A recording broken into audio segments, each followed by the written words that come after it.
नमस्कार मित्रमैत्रिणींनो, डॉक्टर संग्राम पाटील बोलतो इंग्लंडवरून. मित्रांनो, 19 जूनच्या दिवशी हा एक व्हिडिओ सोशल मीडियावर भरपूर व्हायरल झाला. या व्हिडिओमध्ये जी तरुणी येते तिचं नाव रेशू गुप्ता, ही 27 वर्षाची जयपूर इथली मुलगी आहे. आणि जयपूरला एका रस्त्याच्या कडेला ही आपलं मोमो विकायचं दुकान लावते. कारण तिचे वडील कोविडच्या काळात एक्सपायर झाले, त्याच्यामुळे तिची आई आणि 3 बहिणी यांची सगळ्यांची जबाबदारी तिच्यावर आहे. So she is the main bread earner of her house.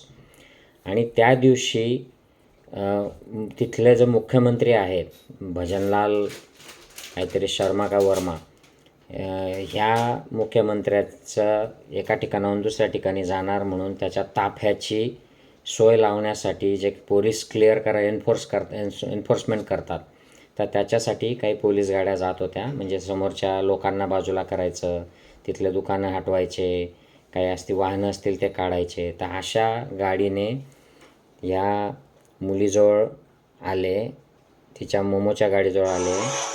आणि ऐका,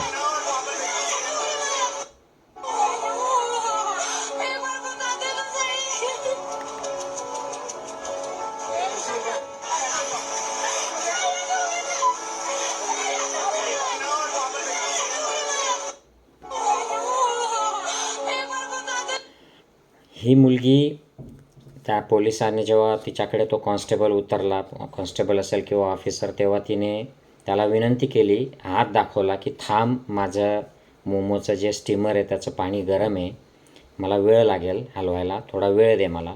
पण त्याने काहीच नाही ऐकता सरळ ते ढकलून दिलं तिची गाडी, आणि तिच्या स्टीमरमधलं पाणी तिच्या अंगावर गेलं. ही 27 वर्षाची अनमॅरिड मुलगी आहे. तिच्या पुढे तिची फॅमिली आहे, जिचं तिला पोट भरायचं आहे, स्वतःचं लग्न करायचं आहे. आणि ती म्हणते की आता पुढच्या एका व्हिडिओमध्ये तिने अजून एक म्हणजे अत्यंत हृदयद्रावक असा अनुभव, म्हणजे तिचं जे मत आहे ते सांगितलं आहे. आता ते देखील ऐका.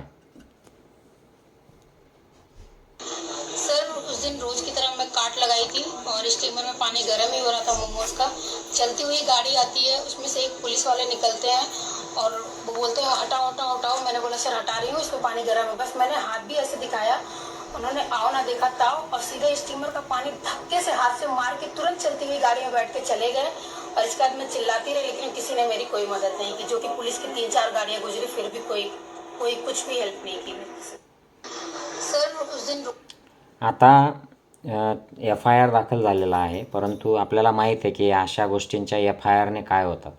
जर ते पोलिसांच्या विरोधात FIR दाखल केलेला आहे तर त्याचा कितपत उपयोग होईल, तो मुद्दा खरं म्हणजे गमतीचाच मुद्दा आहे हा. आपल्याकडे काय होतं ते आपल्याला माहीत आहे. मी या नुकताच FIRच्या प्रक्रियेतून गेलेलो आहे, त्यामुळे मला काय चालतो हा सगळा गोंधळ हे मी स्वतः अनुभवलेलं आहे माझ्या केसमध्ये. तर मित्रांनो, मला सांगायचं हे आहे की हे एवढे शिकलेले जे पोलीस असतात, लोकल पब्लिक सर्व्हिस कमिशन असतं आणि UPSCमधून काही त्यातले सिलेक्ट झालेले असतात, खूप सिनियर असतात, आणि हे प्रूव्ह केलेलं असतात. यांनी इव्हन कॉन्स्टेबलसुद्धा परीक्षा देऊन पास झालेले असतात. यांनी प्रूव्ह केलेलं असतं की हे एक पर्टिक्युलर इंटेलिजन्सचे लोक आहेत, स्किल आहे, त्यांचं ट्रेनिंग झालेलं आहे. आणि ते जेव्हा अशा प्रकारच्या गोष्टी करतात एका पुढाऱ्याला, आणि त्यांनाही माहीत असतं की हे पुढारी किती पाण्यात आहेत, हे किती कसे भ्रष्टाचार आणि कुठल्या काय काय गोष्टी करून हे तिथपर्यंत पोचलेले असतात. आणि अशा पुढाऱ्यांसाठी ते सामान्य माणसाला काहीच गणत नाहीत. म्हणजे अक्षरशः सामान्य माणसाचा जीव गेला तरी चालेल, एखादा जीव आयुष्यात न उठला तरी चालेल, अशा प्रकारची पोलिसांची टेंडन्सी असते. तर हे कधी थांबेल? मी मागच्या आठवड्यामध्ये एक बुलढाणा जिल्ह्यामध्ये तिथल्या एका पोलीस चौकीने आदिवासी बापाला आणि मुलाला एवढं मारलं की त्यांनी शेवटी स्वतःच्याच फॅमिलीतल्या आपल्या मुलीचा खून केल्याची कबुली दिली की हो आम्ही केलं आहे, आता आम्हाला मारू नका. आणि मग काही दिवसांनी ती मुलगी तिथे पोलीस स्टेशनला हजर झाली. म्हणजे याचा अर्थ काय? ज्या अर्थी मुलगी हजर झाली म्हणजे त्यांनी मारलेलं नव्हतं. जर त्यांना 100% माहीत आहे की आपण आपल्या मुलीला मारलेलं नाही आहे, तर तो कबुली कशी देईल? त्याला माहीत आहे की आपण मारलेलं नाही आहे, तरी तो म्हणायला लागला की मी मारलं आहे. म्हणजे याचा अर्थ काय की त्याला टॉर्चर केलं गेलं. तर हे पोलीस आहेत की हैवान आहेत? हे संविधानाचे रक्षक आहेत की भक्षक आहेत? ते अशा लाचार गुंड प्रवृत्तीचे जे भ्रष्ट गुलाम झालेले आहेत, सत्ताधीशांचे गुलाम झाले आहेत आणि सामान्य जो नागरिक आहे याच्यासाठी एक राक्षस झालेले आहेत. अशा पोलिसी वृत्तीचं काय करायचं हा प्रश्न आहे. मग ह्या ज्या परीक्षा देतात ते एवढे MPSC UPSC एवढे सिलेक्शन होतात, एवढे क्रायटेरिया लावून यांना घेतलं जातं, हे सगळं फेल होतं आहे का? मग ह्याच्यावर खरं विचार करण्याची वेळ आलेली आहे.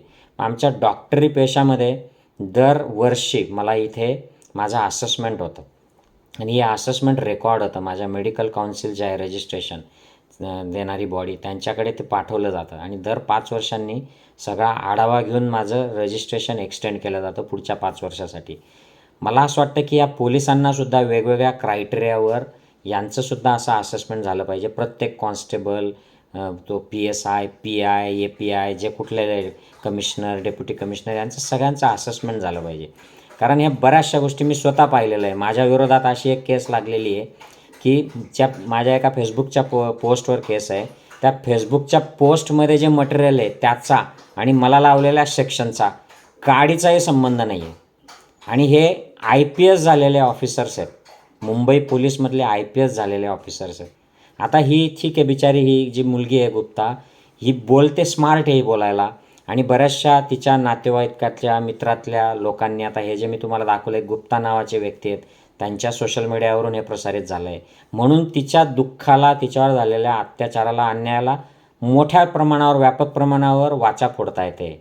असे किती आदिवासी, दलित, मायनॉरिटीचे लोक आहेत की ज्याच्यावर हे असे पोलीस लोक, हे असे इररिस्पॉन्सिबल, गैरसंविधानिक पद्धतीने वागणारे, लाचार, गुलाम, भ्रष्ट, अमानवीय वागणारे पोलीस लोक हे अत्याचार करत असतात आणि त्याला वाचासुद्धा कोणी फोडत नाही. FIR दाखल करायलासुद्धा त्यांची हिंमत होणार नाही. पोलिसाच्या विरोधात काय FIR करेल? त्याला त्याची पडलेली आहे, त्याला काही ज्ञान नाही, कॉन्फिडन्स नाही.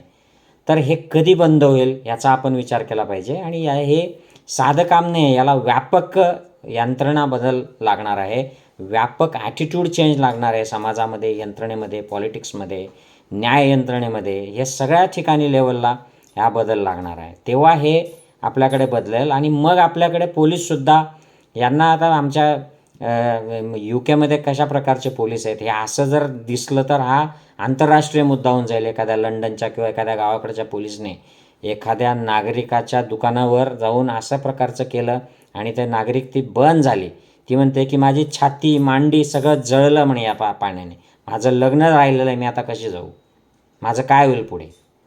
यांना काही लाज आहे का या पोलीस लोकांना? हे हैवान आहेत, हे पोलीस नाही आहेत, हे रक्षक नाही आहेत, हैवान आहेत हे खाकी गणवेशातले, असंच मी म्हणेल. तर यांना न्यायालयाने शिक्षा केली पाहिजे, अशी अद्दल घडवली पाहिजे की परत हे अशा पुढाऱ्यांसाठी लाचार गुलामी करून नागरिकांना, निष्पाप नागरिकांना जे मेहनत करून आपली रोजीरोटी कमवत आहेत, खरं म्हणजे त्या मुलीला आदर्श तिचा समाजापुढे आणला पाहिजे, पण ते तिला अशा प्रकारचा अनुभव देत आहेत की ती परत काम करायला तिची इच्छा होणार नाही, हिंमत होणार नाही. I hope this picture changes in India. जय हिंद, जय संविधान.